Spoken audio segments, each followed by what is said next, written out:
So the scripture today for the meditation is from the Epistle of St. James.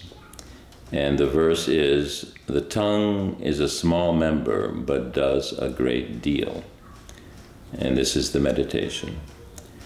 How much good can truly be done by one thoughtful word said at the right moment, a word which comes from a kind feeling and sublime thought? And on the other hand, how much unimaginable evil can be done by one unkind, biting word which acts like poison directed against one's neighbor.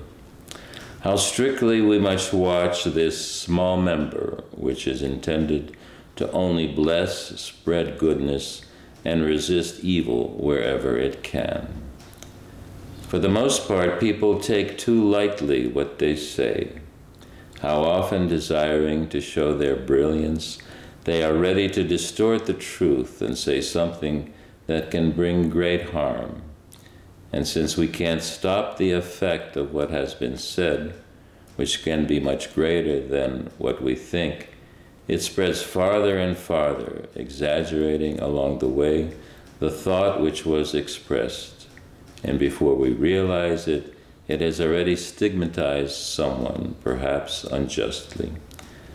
Let us always try to remember this and more frequently repeat in our hearts, as it says in the Psalms, "Set a guard over my mouth, O Lord."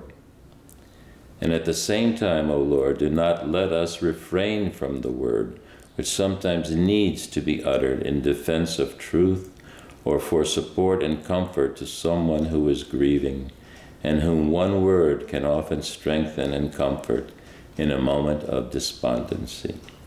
Let us not deprive our neighbor of this support out of a false sense of shame or unwarranted timidity, and let our word be always full of grace, so that you may know how to answer everyone, as St. Paul says in his letter to the Colossians.